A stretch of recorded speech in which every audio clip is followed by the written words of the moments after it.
This is Oklahoma. Stand in the southeast corner and you're in cypress swamps soaking up 56 inches of rain a year. Drive 350 miles to the Panhandle and you're in shortgrass prairie that gets 17. 12 distinct ecoregions stitched into one state. The only county in America that touches 4 others sits at the dry end. No state in the country contradicts itself this hard. But the geography is the simple version of the paradox.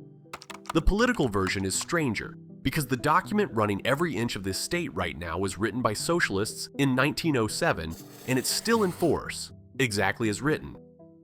Pull on that thread and the contradictions multiply. The most progressive constitution ever drafted in the United States, packed with direct democracy tools, mandatory primaries, and corporate restraints designed to break the railroads, still governs the most reliably conservative state in the country. Word for word, page for page, almost untouched.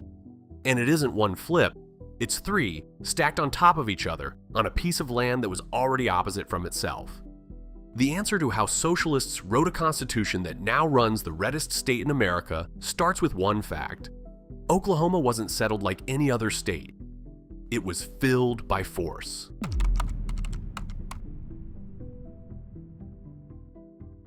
Most American states grew because people chose to come. Oklahoma grew because people had no choice at all. Between 1830 and the 1880s, the federal government pushed dozens of tribal nations into a region it had officially set aside as Indian Territory. The Cherokee, the Choctaw, the Chickasaw, the Muskogee Creek, the Seminole, and dozens more marched, displaced, relocated. Some of those journeys are remembered as the Trail of Tears. Many more never got a name in textbooks at all. By the time the dust settled, the region held the densest concentration of native nations in the country outside Alaska. Today, the state contains 39 federally recognized tribes, more than every state in America except Alaska and California. Think about what that meant on the ground. Most Western states were sold to Americans through a single story, the homestead myth. Free land, hard work, a wagon, a plow, and a future you built with your own hands. The whole western frontier was advertised as a place where ordinary people could go to become something. Oklahoma was the opposite of that. Officially, deliberately, by federal design, it was a containment zone. A place to put people the rest of the country had decided didn't belong anywhere else. The land itself reinforced this division. The wet eastern third, the swamps, the river bottoms, the green hills, was where most of the displaced tribes were resettled. The dry Panhandle and the shortgrass plains in the west were left mostly empty. So before a single white settler ever staked a claim, the state had already been organized around dispossession. Around taking land from one group and handing it to another. That logic, settlement by force, not by choice, would shape everything that followed. And then, in the 1880s, the federal government changed its mind.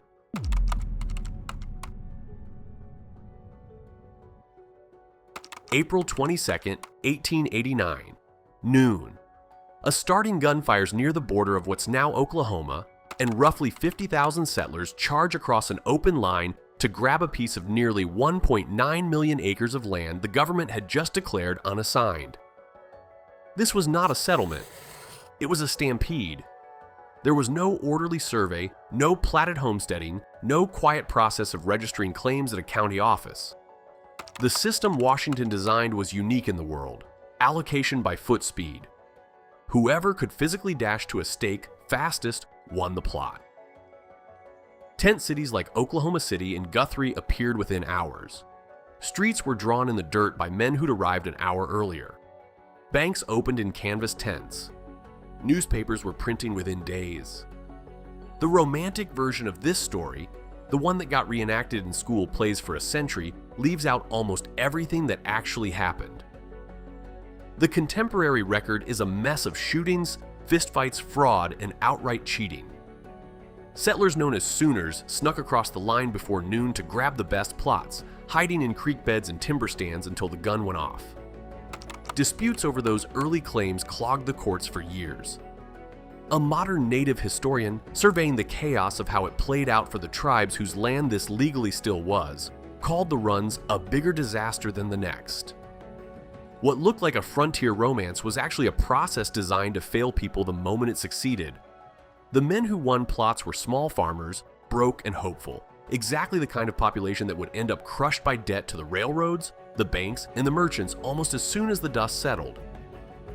They had bet everything on owning land, and the system they were entering was about to make sure most of them couldn't keep it.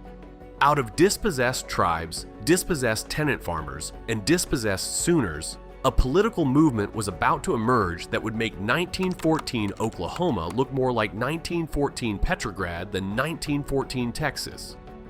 And if you find this kind of geographic and political history interesting, hit subscribe, because what came out of that chaos isn't anything anyone today would expect.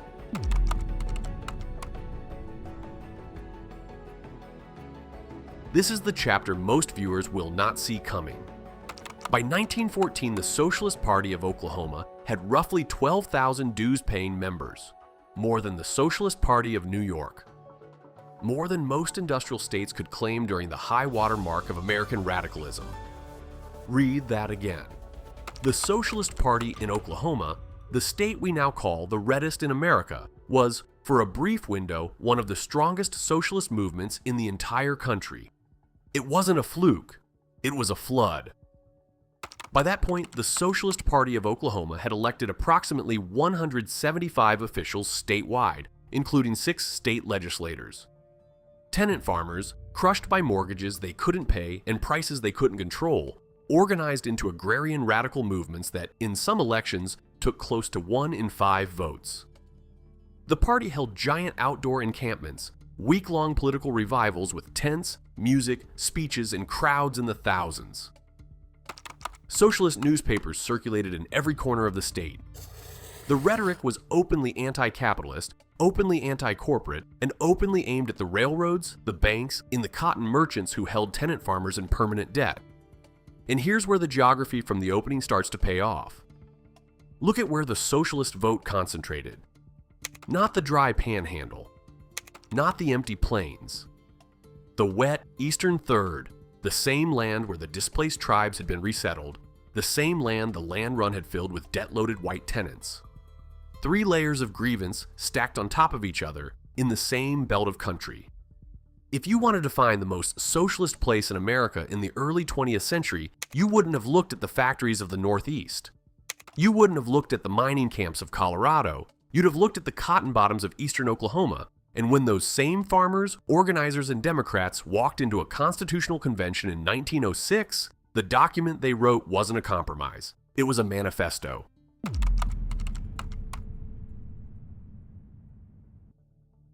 The 1907 Oklahoma Constitution ran roughly 100,000 words across 94 densely printed pages, the longest state constitution in the United States the moment it was ratified.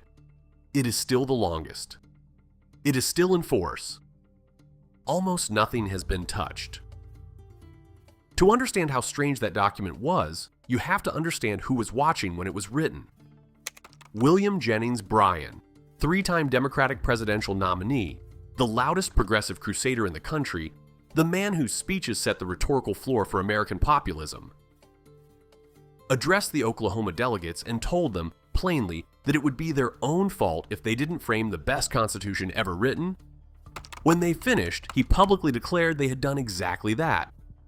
What was actually inside it? Mandatory direct primaries, taking nominations away from party bosses and handing them to voters. Initiative and referendum, letting ordinary citizens write laws and amend the Constitution by popular vote, bypassing the legislature entirely. Strict regulation of corporations, especially railroads and utilities. A fragmented executive branch intentionally designed so no single politician could ever accumulate too much power. Detailed labor protections. Antitrust language. Provisions on child labor and workplace safety that would have been controversial in any northeastern state at the time. This was not a moderate document. It was a progressive laboratory in legal form. When Oklahoma was admitted as the 46th state on November 16, 1907, it didn't enter the Union as just another Western territory. It entered as the most radical experiment in direct democracy on the continent. But the document was about to outlive its makers and serve their enemies.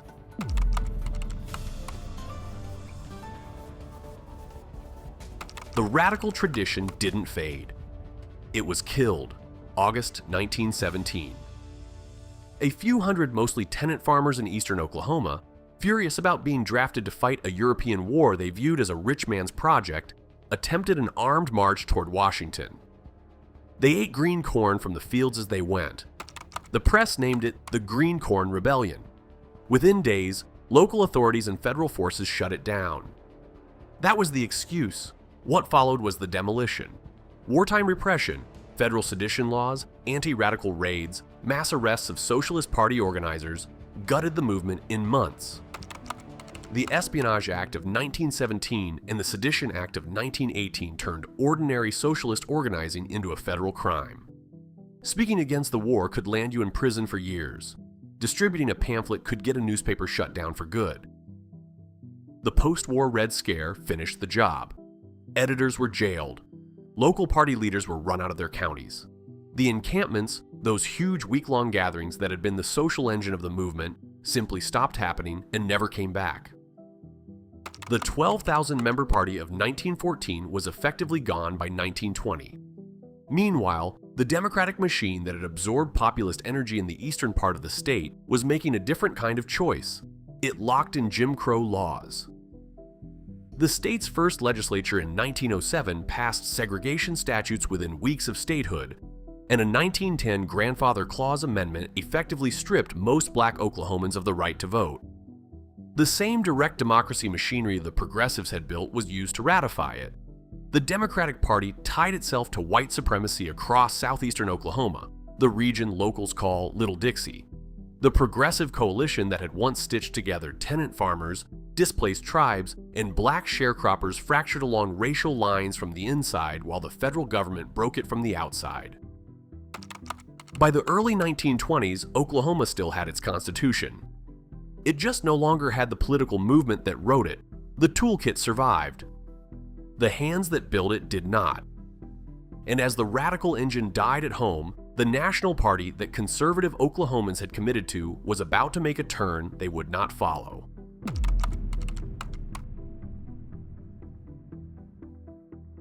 Through the middle of the 20th century, conservative white Oklahomans still voted Democratic at the state and local level. The Democratic Party was the party of the courthouse, the school board, the state house, the people you knew, the families that ran the county. In much of southeastern Oklahoma, registering Republican was something a man might not do for the same reason he wouldn't change his church. It was a tribal identity, not just a ballot preference. Voting Republican wasn't really a political choice, it was almost a cultural impossibility. But the National Democratic Party didn't stay where Oklahoma had left it. Through the Civil Rights era, through the Great Society, through the cultural shifts of the 1960s and 70s, the National Party moved decisively left on civil rights and social issues. And the alignment broke. Since 1968, Oklahoma has voted Democratic for president exactly once, Lyndon Johnson in 1964, before the realignment was complete. Since 2004, every single one of Oklahoma's 77 counties has voted Republican in every presidential election. Not most counties, not the conservative ones, every single one, every cycle. Voter registration tells the same story in slow motion. In 1995, Democrats outnumbered Republicans in Oklahoma by a wide margin. By 2025, that ratio had nearly mirror-flipped, roughly 53% Republican to 27% Democratic. In 2024, Donald Trump took the state with about 66% of the vote. The political identity of Oklahoma had completed its inversion, but the Constitution stayed. And that's where the story actually gets strange.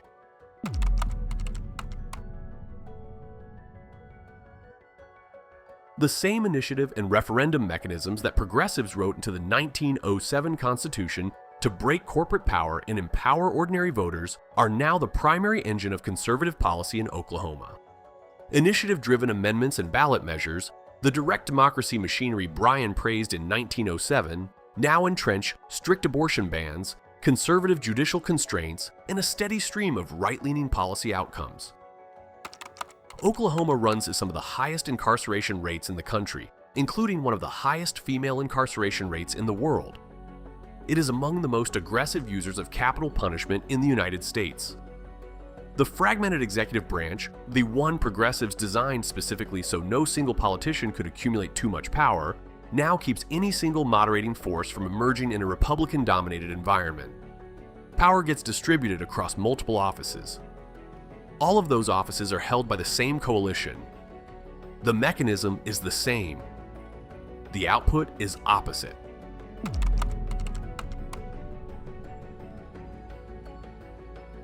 Look back at the rainfall map. The wet southeast, cypress swamps, 56 inches a year. The dry Panhandle, shortgrass prairie, 17 inches. 12 ecoregions stitched into one state. A piece of land that contradicts itself before you even get to the politics. The longest constitution in American history is still in force. Still 100,000 words long. Still doing exactly what it was designed to do. Give voters direct power, restrict corporate influence, fragment political authority, and producing exactly the politics its authors would have called the opposite of progress. The land was opposite from itself. The founding was the opposite of voluntary. The early politics were the opposite of what came later. The Constitution survived everything that broke its makers and now serves the inverse of its purpose. Oklahoma isn't conservative because it became the opposite of every other state. Oklahoma is conservative because it became the opposite of itself. In the document making that possible is the same one Brian called the best ever written. If you found this interesting, watch one of the suggested videos on the end screen and subscribe to the channel.